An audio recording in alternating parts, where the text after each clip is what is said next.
बुद्धं परं विश्वनाथं न देवो न बन्धुर्न कर्मा न कर्ता न अङ्गं न सङ्गं न स्वेच्छा न कायं चिदानन्दरूपं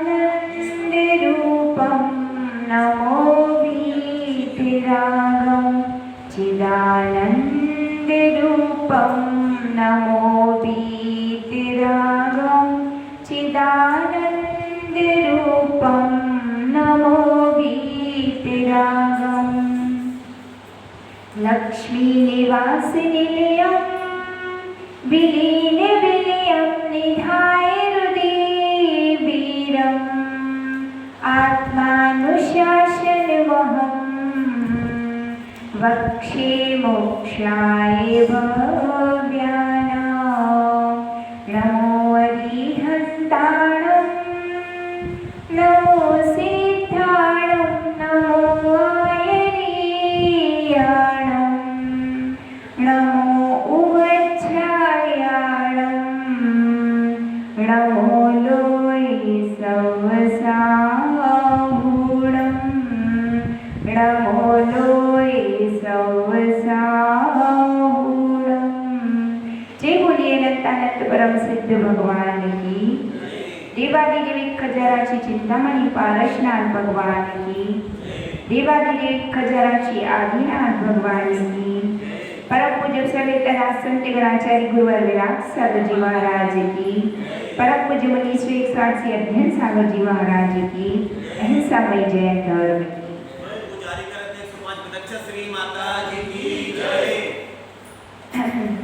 आत्मानुशासन ग्रंथ जिसकी 10 नंबर की गाथा हमारी चल रही थी, जिसमें आचार्य भगवान ने सम्यक दर्शन का स्वरूप बतलाया और कहा कि सम्यक दर्शन कैसा होता है, 25 मल दोषों से रहित होता है।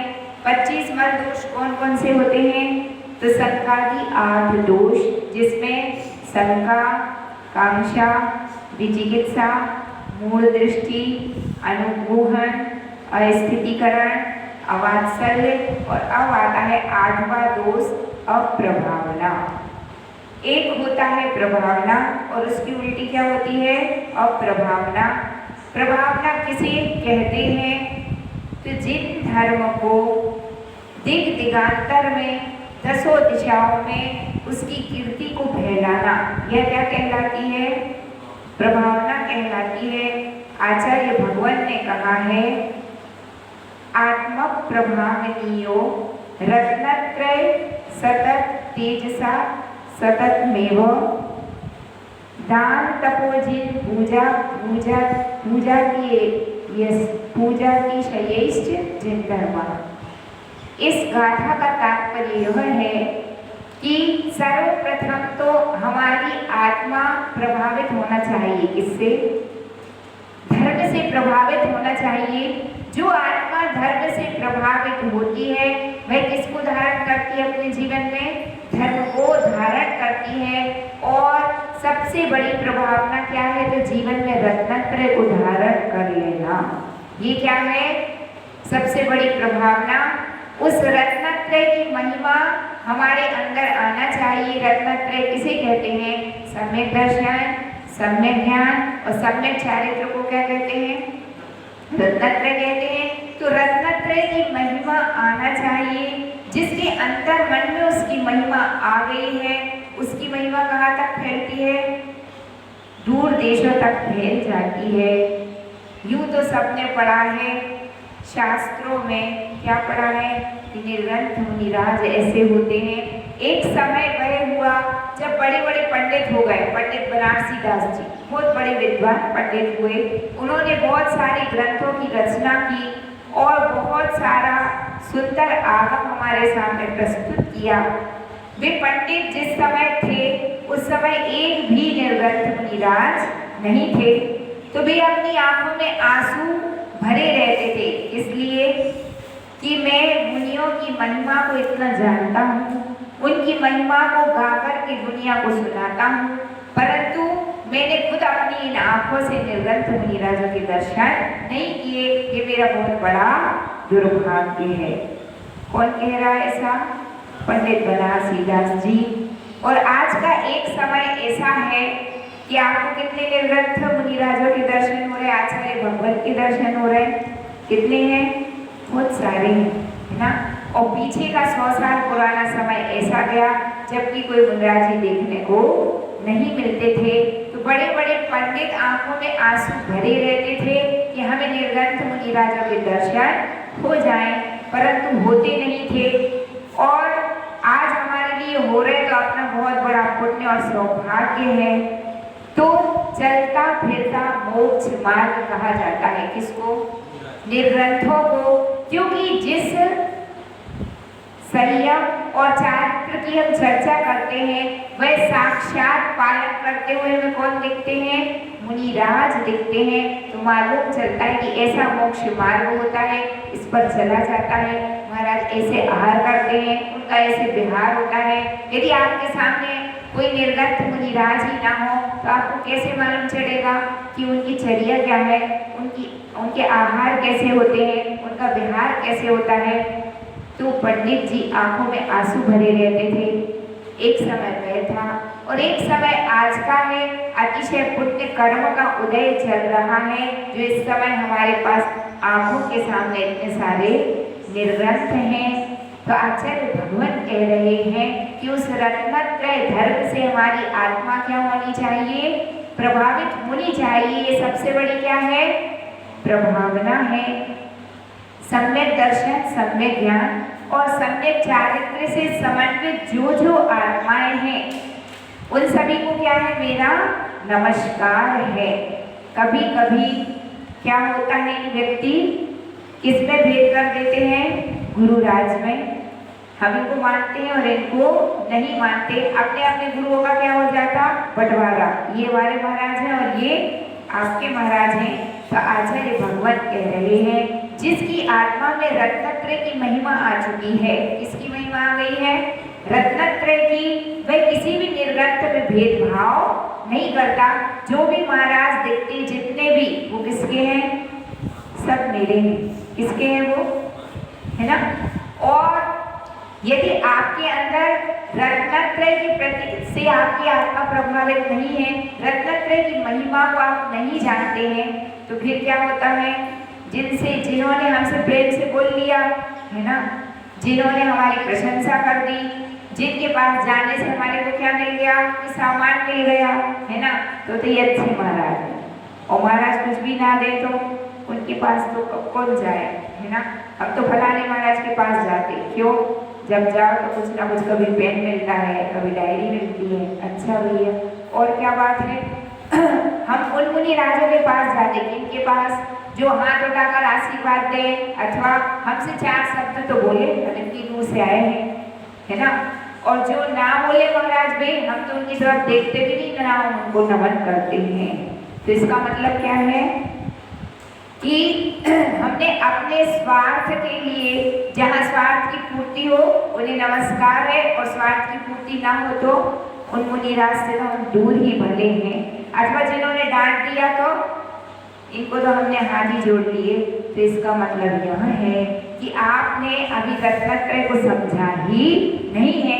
आपकी आत्मा में भी रत्नत्रय की महिमा नहीं आई है। जिसकी आत्मा में रत्नत्रय की महिमा आती है, जिसने किन्हीं गुरुजनों से अथवा शास्त्र के माध्यम से रत्नत्रय धर्म को समझ लिया है कि कितनी अमूल्य वस्तुएं हैं। क्या है अमूल्य वस्तु? सम्यक दर्शन, जिसके बारे में हम पढ़ रहे हैं, और सम्यक ज्ञान। तीसरा क्या है? सम्यक चारित्र।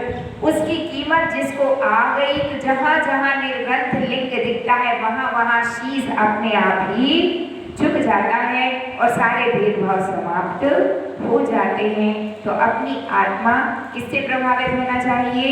रत्नत्रय से। जिसकी स्वयं की आत्मा रत्नत्रय से प्रभावित है वह रत्नत्रय धारी की विनय नियम से करता है। और ऐसा व्यक्ति ही जिन धर्म की क्या कर सकता है? प्रभावना कर सकता है। तो आचार्य भगवान कह रहे हैं कि सबसे बड़ी सच्ची प्रभावना तो क्या है? सबसे बड़ी सच्ची प्रभावना क्या है कि हमारी आत्मा धर्म से क्या हो जानी चाहिए, ओतप्रोत हो जानी चाहिए। वह सबसे बड़ी प्रभावना है।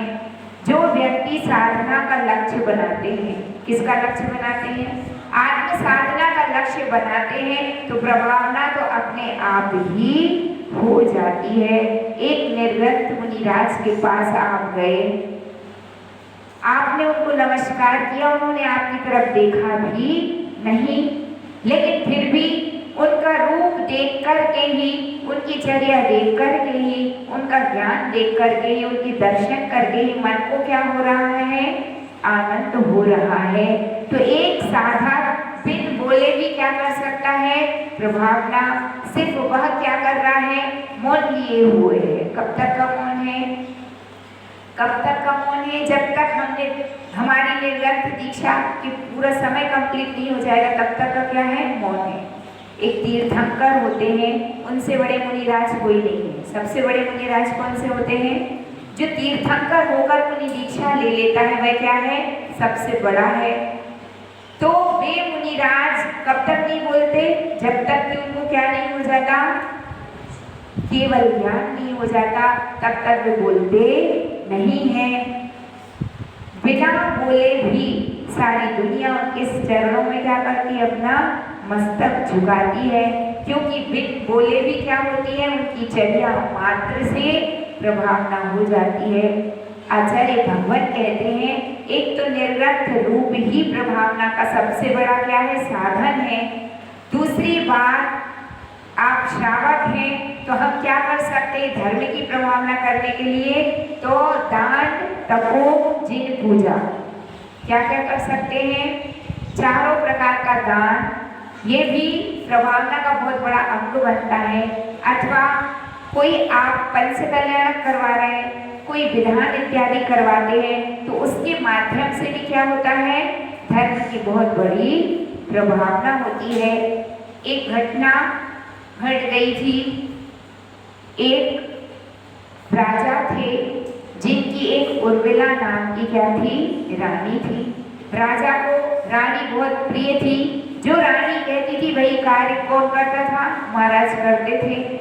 परंतु कुछ समय ऐसा बीता कि उनका विवाह एक बुद्धिदासी नाम की किसी दूसरी कन्या से हो गया। और जब उनका विवाह किससे हुआ? बुद्धदासी से हुआ। तो उस बुद्धदासी की कुछ महिमा ऐसी थी कि बुद्धदासी जो कहती महाराज वही काम करते थे। और रानी उर्मिला का प्रभाव कुछ कम हो गया। अष्टानिका पर्व की बेला आई और जब अष्टानिका पर्व चल रहा था उस समय बुद्धदासी जो थी वह बौद्ध मत की अनुयायी थी। उर्मिला रानी सम्यक दृष्टि जीव थी और जिन धर्म में अकाउंट श्रद्धा रखती थी उसका यह भाव था कि सबसे पहले यदि कोई रथ निकले तो किसका निकलना चाहिए? जैन धर्म का निकलना चाहिए। और उसने पूरी तैयारियां करवाई, बहुत भक्ति के साथ रथ तैयार करवाया। श्री जिनेंद्र देव को उस रथ में बिठाया और अष्टानिका पर्व की अंतिम दिवस पर वह रथ को पूरे नगर में जुलूस के रूप में घूमने वाला था। चारों ओर हर्ष था, उल्लास था, सब ओर आनंद था। पूरी तैयारियां हो चुकी थी।